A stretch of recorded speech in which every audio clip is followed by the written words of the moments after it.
gente vai falar para onde vamos com o Espiritismo, né? E aqui a gente vai fazer uma reflexão, né? Que é como eu falei, muita coisa já está lá em outras palestras que eu fiz aqui, mas a gente vai fazer uma reflexão do seguinte: qual é o ponto aqui? É da onde a gente vem, aonde a gente está e para onde nós vamos, tá? Então, quando Kardec fez todo o seu Pentateuco, né? Então a gente teve a primeira obra de Kardec, que foi o Livro dos Espíritos. Dessa primeira obra se respondeu muita coisa, aonde em literaturas passadas, né, ainda na época medieval, a gente tinha algumas filosofias, alguns encontros de informação que estavam desconexos, vamos dizer assim, tá? Imaginar desta forma.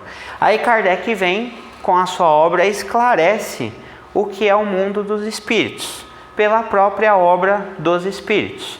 A partir da construção dos questionários lá de mais de 700 questões, divididas numa estrutura totalmente inteligente dos espíritos, né? E Kardec, como pedagogo, cientista, foi colocando uma lógica científica e pedagógica para que se desenvolvesse o que a gente tem hoje, que são os ensinos da filosofia espírita.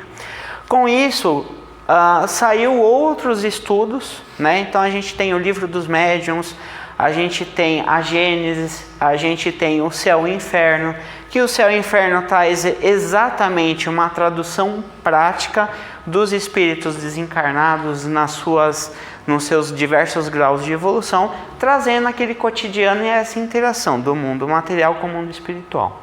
Então, nesse sentido, eu vou tentar aqui passar nesse tempo que a gente vai conversar hoje, o porquê disso, né? Então tudo tem uma entrada, tudo tem um processamento e tudo tem uma saída.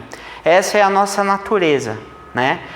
Esse é o nosso dia a dia, de situações que a gente entra e a gente sai, de um relacionamento, de uma família, de um trabalho, de situações adversas do nosso cotidiano, tá? Então só para a gente fazer um link aqui.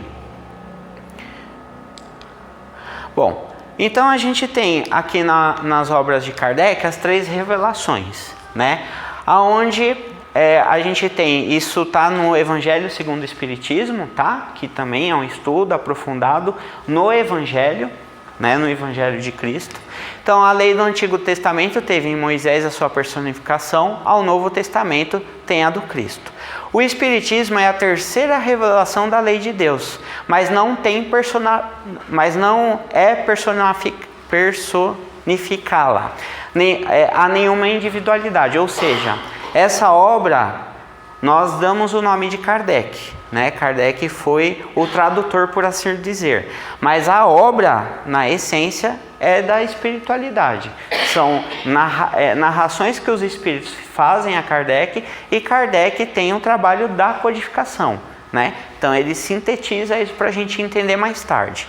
Porque o fruto do ensino dado não é por um homem, sim pelos espíritos, como eu disse, que são vozes do céu, em todos os pontos da terra, com o concurso de uma multidão inumerável de intermediários, que aí então a gente tem os médiuns, né? É de certa maneira um ser coletivo.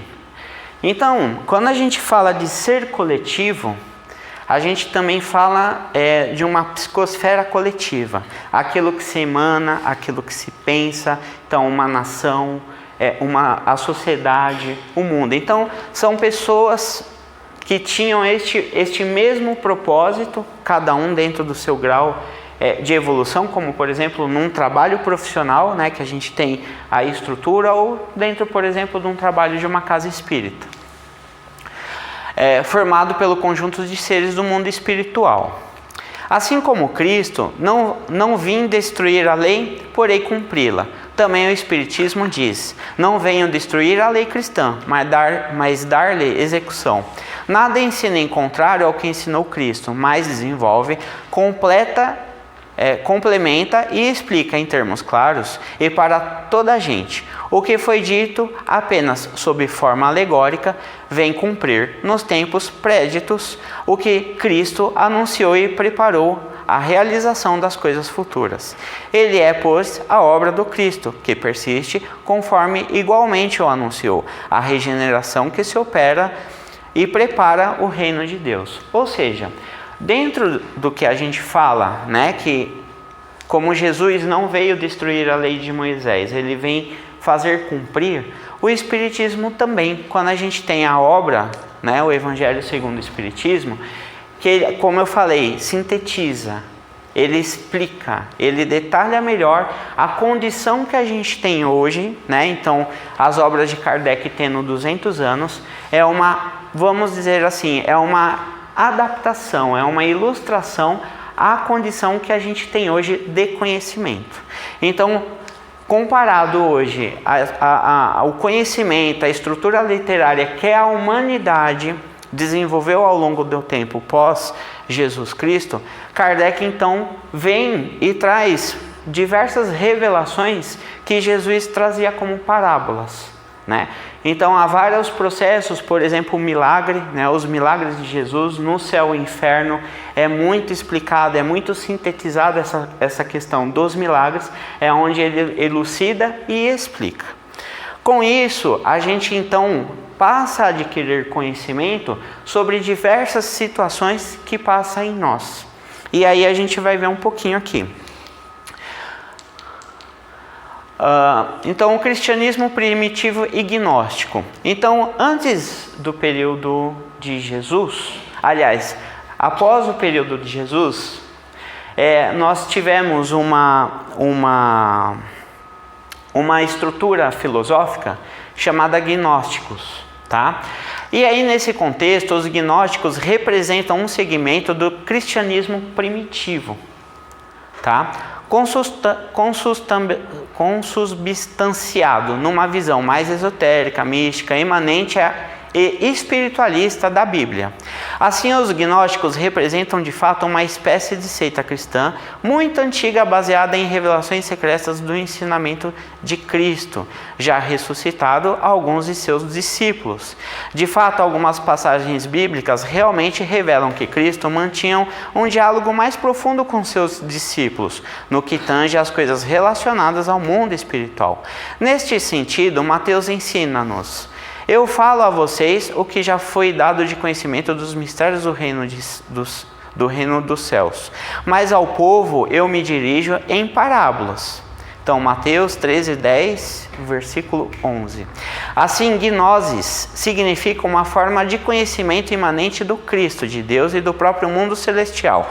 Pois, segundo Lucas, o reino de Deus está dentro de vós. Além disso, gnose significa ainda o estado de autoconsciência do Cristo e da divindade, de tal forma que o homem e Deus representariam uma única existência espiritual, que ao longo dos tempos, no desenvolvimento da religião, isso foi extirpado da literatura que a gente tem então nos evangelhos, tá? Então, os gnósticos, na verdade, eles trazem muito dos conhecimentos do que o Cristo falava lá no Monte Sinai, né? Todos os evangelhos de Jesus Cristo, quando dizia, né, quando a gente pode fazer como ele ou muito mais.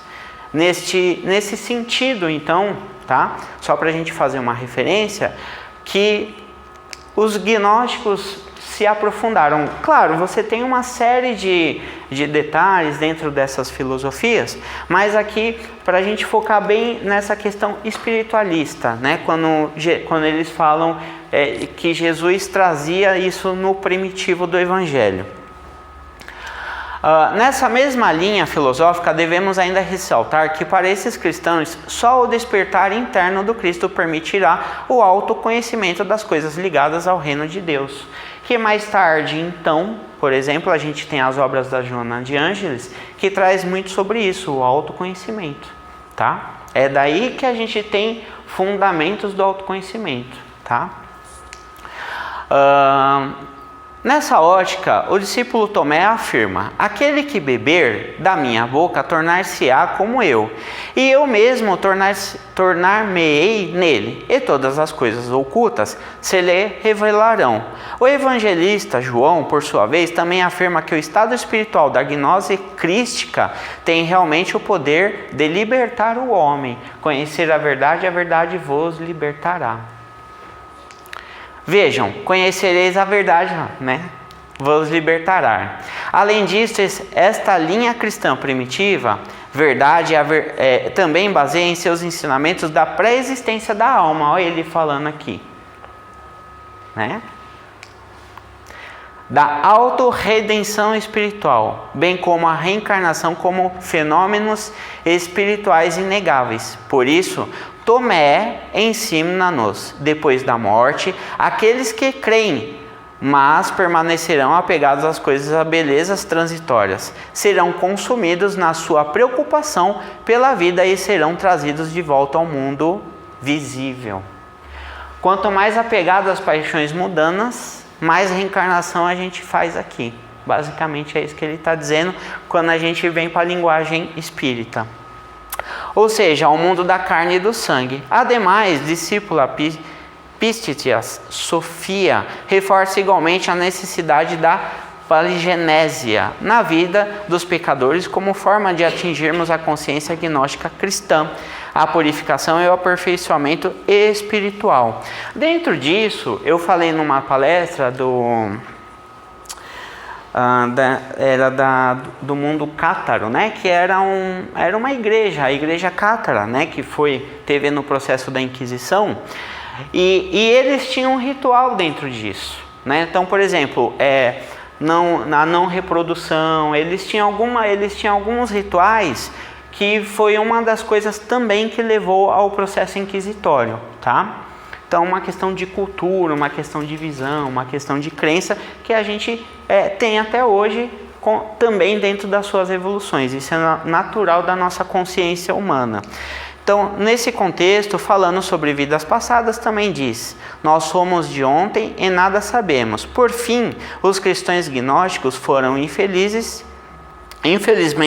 perseguidos e quase exterminados pela igreja, que foi esse processo da Inquisição, tá? Então, quando a gente vem aqui, olhando essa acepção, essa construção, né, o que vem um pouquinho antes de Kardec, durante Kardec, e um ponto que eu trouxe aqui, né, que isso aqui dá uma palestra, então eu fiz alguns pontos, só para a gente dar uma passada. Na questão 59, as considerações e concordâncias bíblicas concernentes à criação, tá?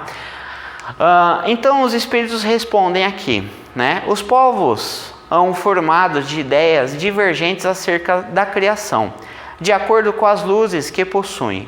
Apoiado na ciência, a razão reconheceu inverossimilança de algumas dessas teorias, ou seja, as semelhanças dessas teorias ao longo da criação, tá? E é o que a gente vê mesmo. Quando a gente vai para diversas seitas, diversas religiões, diversas filosofias, você vê sempre uma junção, uma coisa da outra, que foi o que eu mostrei aqui para vocês da filosofia gnóstica, né? Ou seja, a gente tem todo um processo de evolução que nada se perde, por mais que a gente concorde ou não, né? Ou seja, toda verdade, ela tem uma série de laços, uma série de vertentes. O que a gente precisa sempre focar, que é o que se fala muito sobre a doutrina espírita, né? É a responsabilidade daquela informação, é a seriedade daquela informação, o quanto que esses estudos, eles sintetizam as nossas vidas, o quanto que isso nos apoia para endereçar os nossos problemas, para que a gente encontre as nossas sombras, colocando a luz, né? Então a luz, como em todas as áreas da humanidade se fala, a luz é o conhecimento, né? Então aquela parábola, conhecer a verdade vos libertará. Então nessa questão ele trabalha mais isso, quando ele diz assim, ó, de acordo com as luzes que possuíam, apoiada na ciência, a razão é o desenvolvimento. É quando a gente começa a ter a compreensão de tudo que está à nossa vida. É a razão. Reconheceu inverossimilhança de algumas dessas teorias. A que os espíritos apresentam confirma a opinião de há muita partilha pelos homens mais esclarecidos. A objeção que se lhe pode fazer é de estar em contradição com o texto dos livros sagrados, mas um exame sério mostrará que essa contradição é mais aparente do que real e que decorre da interpretação dada ao que muitas vezes só tinha sentido alegórico. A questão de ter sido Adão como o primeiro homem a origem exclusiva da humanidade não é a única cujo respeito às crenças religiosas tiveram que se modificar. O movimento da Terra pareceu, em determinada época, tão em oposição às letras sagradas que não houve gênero de perseguição a que essa teoria não tivesse servido de pretexto. E, no entanto, a Terra gira, malgrado os anatemas, não podendo ninguém hoje contestá-lo sem agravo à sua própria razão. Né? E aí ele traz o seguinte, a Bíblia diz, que o mundo foi criado em 6 dias. Ele traz assim, a ciência prova o contrário. A história da formação do globo terráqueo está escrita em caracteres irrecusáveis do mundo fóssil, né? As rochas, os diagramas egípcios, não é diagramas, como fala? Oi? Papiros. Não são os papiros. São tem aeroglifos, se eu não me engano, hieróglifos, né? Enfim, são esses contextos que a gente tem, né? Que eles trazem. E aí na Gênesis, aqui vai falar um pouco também. Na Gênesis traz muito desses estudos literários da própria ciência, quando comprova o tempo de criação, não só da Terra, mas da população dela, né? Então, alguns contextos entram em contradição ao que está escrito na Bíblia, é o que eles querem dizer aqui, tá? Bom, irrecusáveis no mundo fóssil, achando-se provado que os 6 dias da criação indicam outros tantos períodos, que a teologia não pode negar, ser admitir. A Bíblia é um erro? Eles perguntam, né? Não. A conclusão a tirar é que os homens se equivocaram ao interpretar, né? Então, essa discussão é uma discussão que se existe até hoje, né?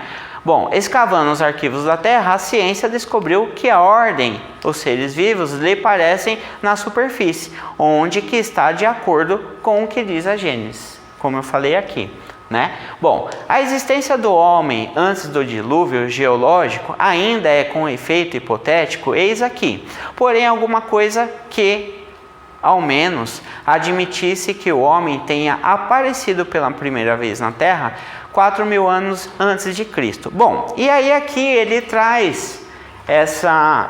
trazem, né, essa analogia, essas referências, quando a gente fala da ciência. E traz um embasamento da razão. Ou seja, qual que é o objetivo aqui?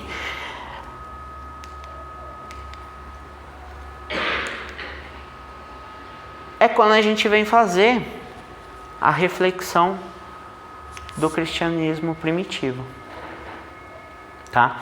É dar ao homem a liberdade de entender e conhecer a essência dele, sem nenhuma transfusão ou manipulação das informações da essência, que está atrelada ao quê? A nossa natureza. Conhecimentos sobre a nossa essência. Então esse é o objetivo matriz de Kardec. O resultado que a doutrina espírita traz para a gente é a condição de ser um meio entre o que a gente está em prova e da onde nós viemos, a partir dos objetivos que temos da nossa evolução.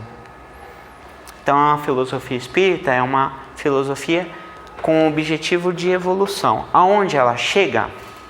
A gente não sabe, que aí é o que a gente vai falar um pouco. Que é, para onde vamos com o Espiritismo? É a reflexão aqui que eu estou colocando, tá? Então, nesse contexto aqui, as ideias religiosas, longe de perderem alguma coisa, se engrandecem caminhando de par com a ciência. Esse é o meio único de não apresentarem lado vulnerável ao ceticismo. Ou seja, quando a gente fala de ceticismo, é quando Kardec consegue nos dar, a partir do livre-arbítrio e a nossa dedicação, e aí tem que ter uma dedicação individual, né? Há a diferença de que muitas religiões dizem que Cristo veio para nos salvar, ele veio, mas antes de qualquer coisa, Cristo veio para nos ensinar. Por isso que a gente fala que ele é o nosso mestre, ele é o governador planetário. Kardec, com suas obras, vem para organizar e dar condições de base para que a gente possa se desenvolver nessa essência e nessa naturalidade que nós somos, seres espirituais.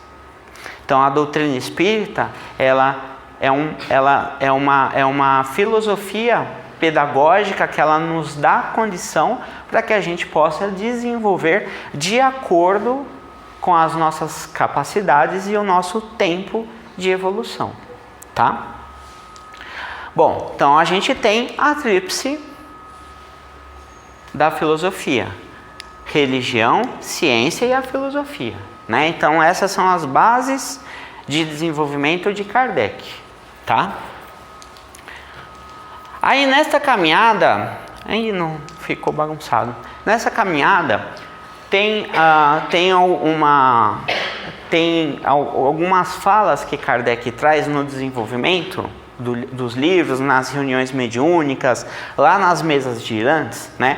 Então muita coisa não está nas obras de Kardec no Pentateuco, mas está nas revistas espíritas, né, que foram editadas lá na França, e tempos mais tarde, ainda lá no 1900 e pouco, no Brasil chegou a ter uma série de revista espírita, publicadas pela FEB, enfim, ainda no período do Bezerra de Menezes, né? Porque Bezerra de Menezes é um dos fundadores da FEB e também da Federação Espírita do Estado de São Paulo.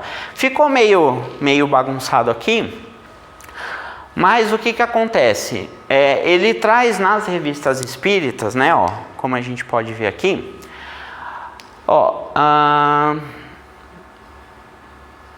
aqui, ó. Então, por exemplo, mas dirija-se ao lado destas, não ficou legal. Mas quem vos diz que essa teoria não sofrerá variações, né? Sem dúvida, ela pode sofrer modificações. Isso é o trabalho de Kardec, tá? O Pentateuco. Então, ele diz aqui, ó, sem dúvida, ela pode sofrer modificações em seus detalhes, em consequência de novas observações, mas estando o princípio doravante adquirido, não pode variar ainda ou muito menos ser anulado ainda esta essencial, né? O Espiritismo está longe de ter dito a última palavra quanto consequência, mas é inabalável em sua base, porque esta base se assenta sobre os fatos.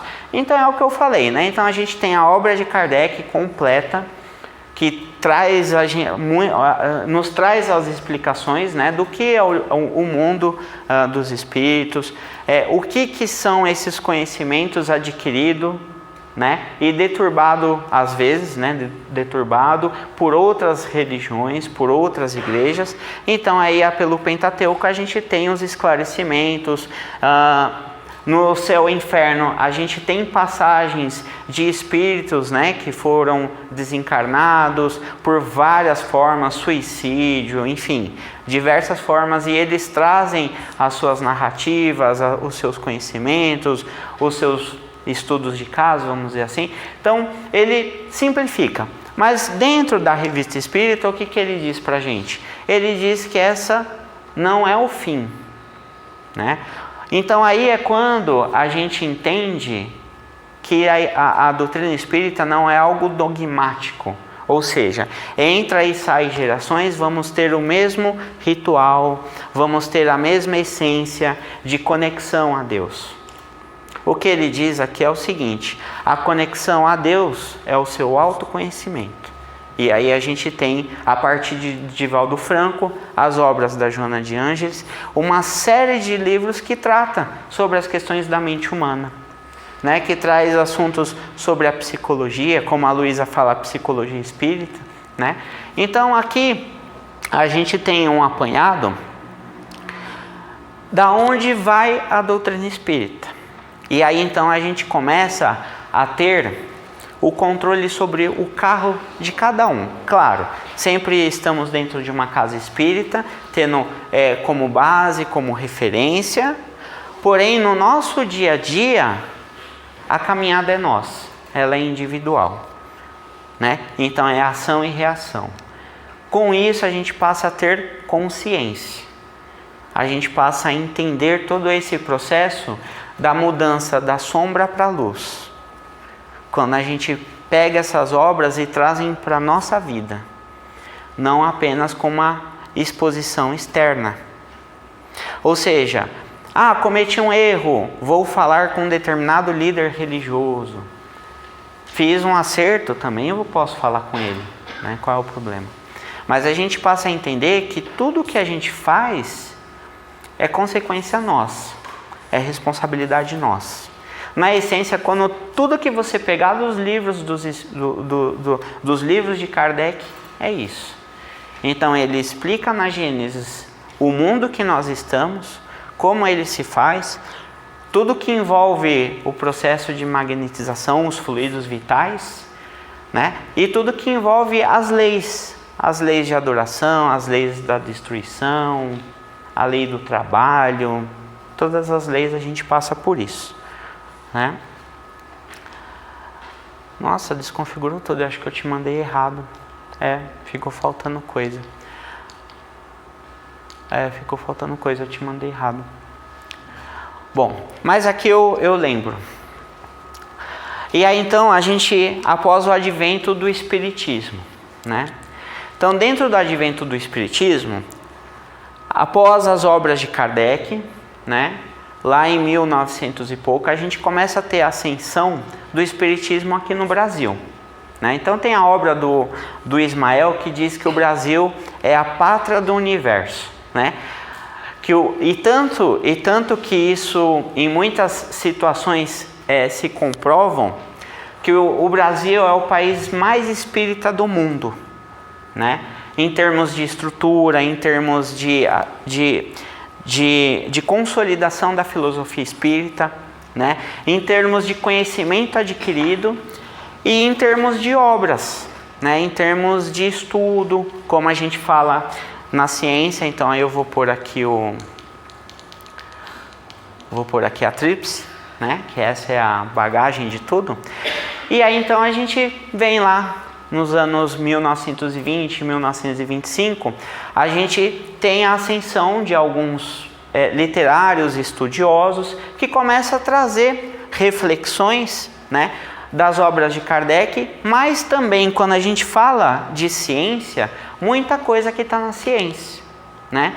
Então tudo que envolve os estudos da psicologia, e aí a gente tem uma gama de coisa que tem parapsicologia, tem um monte de coisa que é a mente humana, né?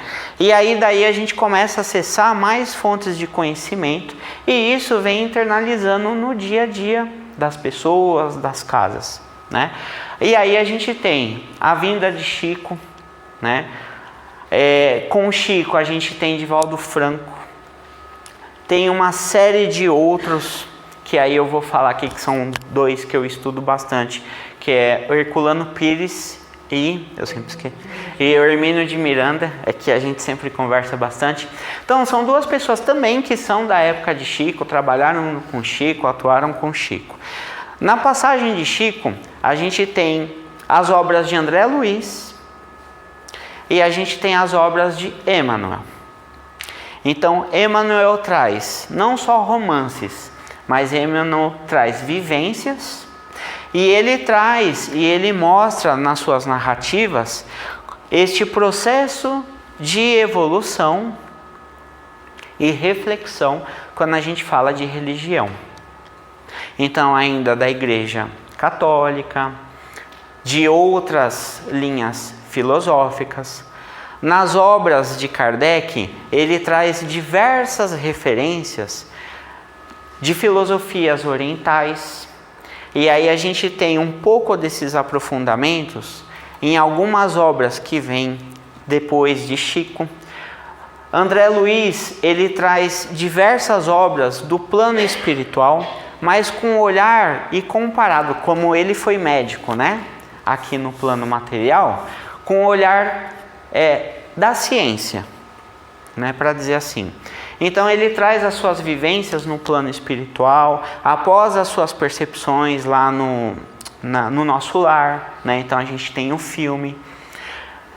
No nosso lar eles demonstram os trabalhos que são realizados com aquelas pessoas que estão em atendimento, que passam pelos acolhimentos fraternos, né? Que é quando, por exemplo, a gente está aqui num trabalho espiritual e a gente faz as vibrações para os nossos irmãos de luz, né? Elevarem aquelas pessoas que às vezes a gente traz em pensamento, em vibração, né?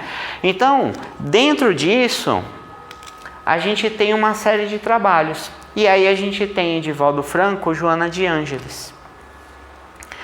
Eu fiz uma palestra aqui, inclusive, da Joana de Ângeles, que ela traz essa reflexão no homem integral, que é todo um trabalho que ela traz voltado para a psicologia espírita, como eu falei, aonde ela explica ponto a ponto dessa gnose, vamos dizer assim, né, do plano espiritual com o plano material, mas voltado para o nosso comportamento.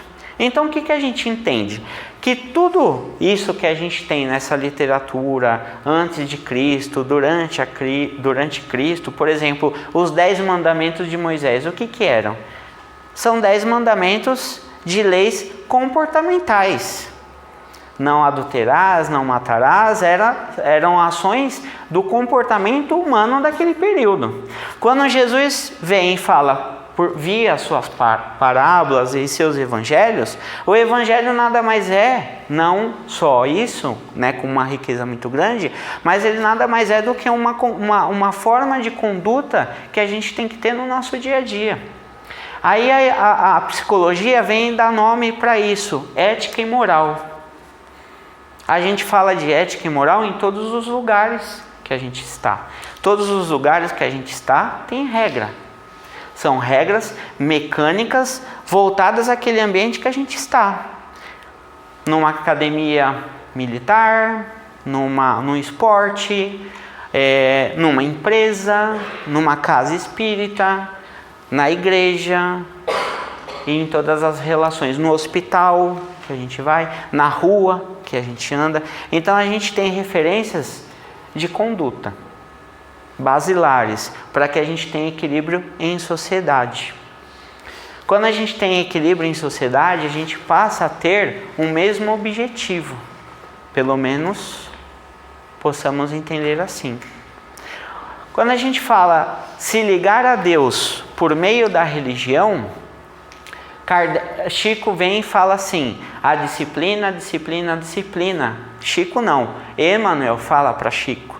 Quando Chico, como agente, que é ser humano, tem as suas dúvidas de tudo aquilo que acontecia com ele enquanto médium, e médium que tomou a proporção, e aí a gente tem no pinga-fogo para ver a disciplina que Chico teve em entrar naqueles debates daquele período da época que nada mais tinha que política ali, para tentar pegar o Chico, né, de calça curta, digamos assim. Ele se saiu bem, e aí tempos depois a doutrina espírita se afirma com a confiança que a gente tem hoje, né? Então assim, Chico foi muito importante no período dele para a gente ter a liberdade de falar e de ser o que somos hoje, porque há muito tempo no IBGE as pessoas frequentavam a casa espírita e tinham vergonha de falar que é espírita, né? Então olha o quanto tudo isso influencia no nosso cotidiano, na nossa vida. né? Então, quando a gente fala de ligar a Deus, tem uma série de coisas que a gente tem que passar aqui na Terra, que é quando a gente vem em consulta com os mentores, e aí a gente traz coisas dos nossos dias a dia, não é? A gente fala, seja com o padre ou seja com os mentores, né, nos trabalhos espirituais, a gente fala sobre as coisas do nosso dia a dia. Então o Evangelho de Jesus é isso, é o nosso dia a dia, é a nossa prática do bem e do mal no dia a dia. Lembrando que isso sempre é um processo de evolução, transcendência, né? E aí aqui ainda, após Chico, Joana de Ângeles, a gente então tem algumas influências, né, da doutrina espírita em diversas camadas da sociedade, e aí a gente tem um avanço mais propencial nessa linha da ciência. Lembrando que a filosofia sempre está. O que a gente está fazendo hoje aqui é uma filosofia. Só eu que estou falando? Só. Mas quando a gente vai para casa, ou né, quando a gente estuda, ou a gente vê algo lá na rede social, um riso, ou alguma coisa no sentido, e a gente vai conversar com os nossos amigos e os nossos familiares, isso é uma filosofia. Hoje a filosofia, ela é aberta e acessada por todas as pessoas, independente da camada social e o nível de conhecimento intelectual. Já foi o tempo que a filosofia era prerrogativa de grandes intelectuais e grandes pensadores. Não, isso não existe mais. Então, a gente tem a religião lá nos primórdios, a gente tem a filosofia de pensar com mais liberdade e acessar aquilo que mais está próximo da gente, e a ciência é sempre o teste e prova das possibilidades que Deus e que Jesus vem nos dando, e a gente vai acessando. Então a ciência, na verdade, é a ciência sem ser essa ciência categórica e fechada de alguns grupos da sociedade. Não é sobre essa ciência que a gente está falando.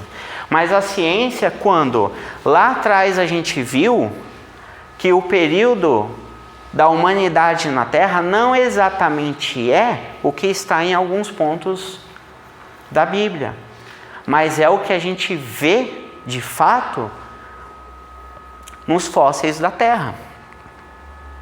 Porque isso prova. Isso dá certeza.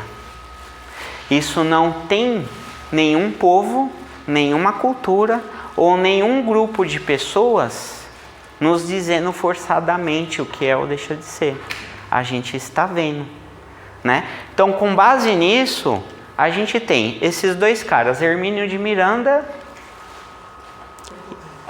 e Herculano Pires. Uma hora eu não esqueço, é porque eu sempre confundo o nome. Eu leio os dois livros, tudo intermediário, intercalado. O que acontece? Eles falam muito nesse sentido das obras de Kardec, mas eles falam muito sobre toda a história e toda a literatura que a humanidade tem,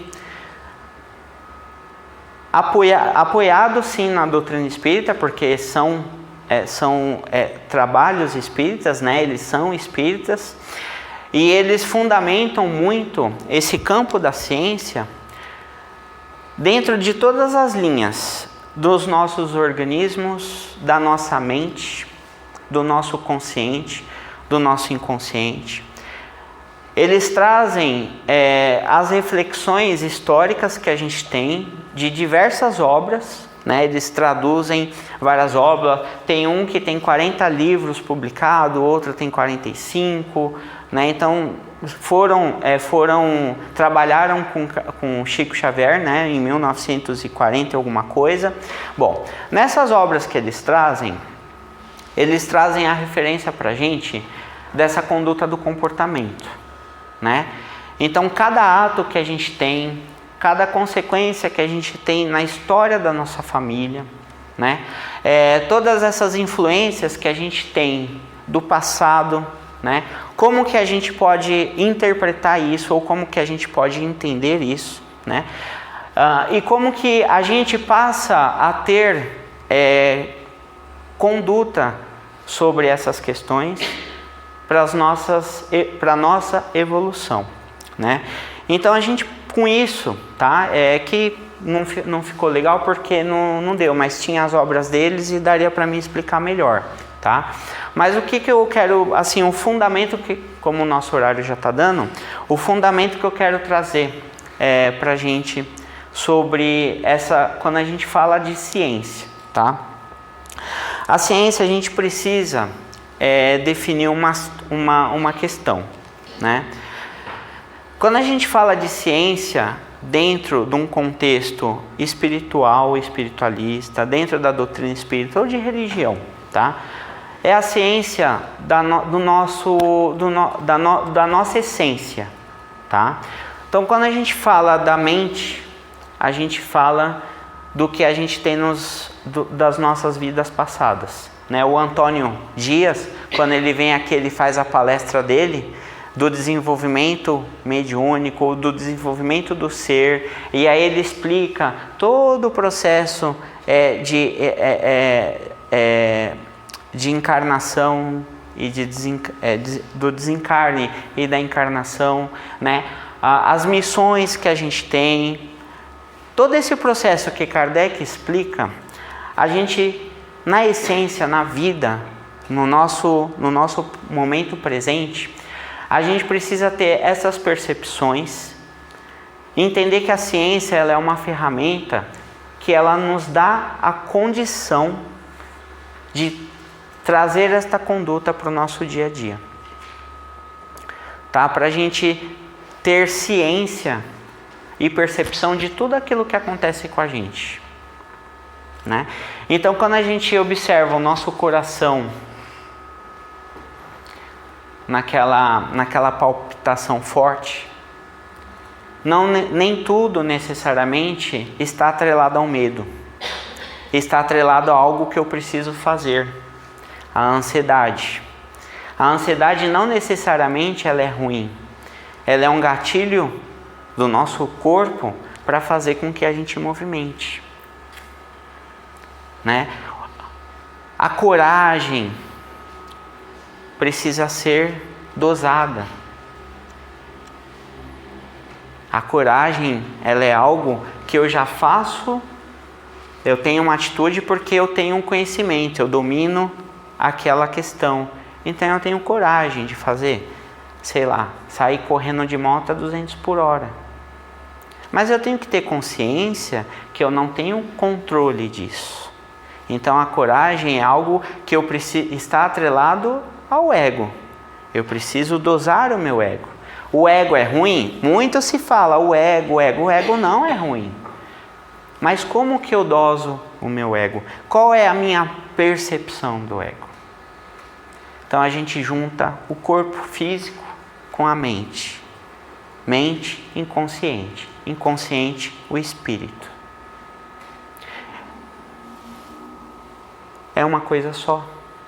Só que ao longo dessa literatura que a gente tem na humanidade, em todos esses aspectos aqui, que é um mundo de informação, a gente não tem controle. Mas a gente pode aprender quando a gente passa. Porque quando a gente passa é quando a gente vai buscar o conhecimento daquilo. O porquê tenho medo? O porquê tive um quadro de um fenômeno espiritual? Nos gnósticos, o místico. Mas o místico não é atributo da leviandade. Ele precisa ser responsável. O místico é algo que a gente não vê porque estamos na matéria, mas sentimos porque somos médiums em individualidade e em coletividade. Então tudo que acontece na nossa vida, ela não tem um ponto divino de irresponsabilidade. A interpretação é nossa. E a nossa interpretação pode ser responsável ou irresponsável.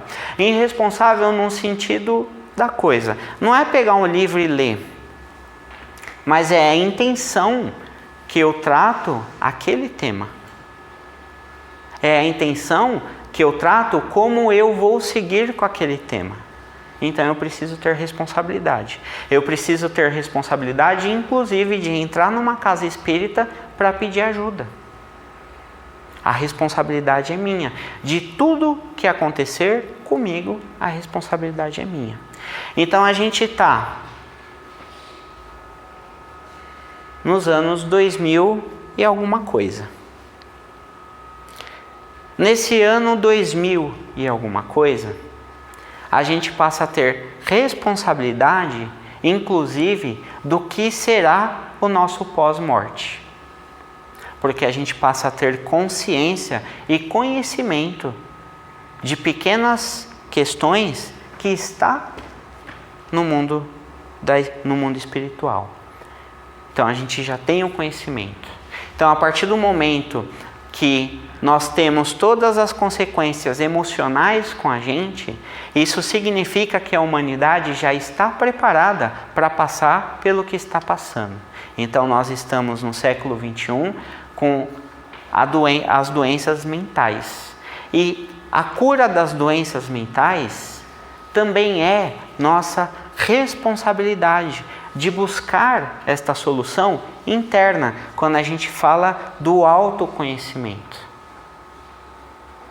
A resposta do autoconhecimento é a busca, não vou dizer incessante, mas suficiente ao tempo de cada um, para que a gente encontre as dores, as soluções das nossas dores. O que existe é errado? Não. Remédio não é errado, psiquiatria não é errado, psicologia não é errado, nada é errado. Nada. Só que nada do que é da matéria se perpetua para a vida inteira. Mas tudo que está na mente se perpetua para esta e para outras vidas. Em síntese, é isso que Kardec fala para a gente. É isso que Jesus traz para a gente. Vá e não peques mais. Perdão e amor. São duas palavras que a gente está descobrindo. Amor é o universo. Quando a gente entende o que é amor, a gente entende os pontos que se encaixam o perdão. E tudo isso está dentro da construção da nossa essência, do nosso dia a dia. A resposta nunca é para amanhã, mas a resposta é como a gente vai até ela. Sempre com responsabilidade, conhecer a verdade e a verdade vos libertará. Tá bom? Então vou fazer um encerramento. A Cris faz a prece.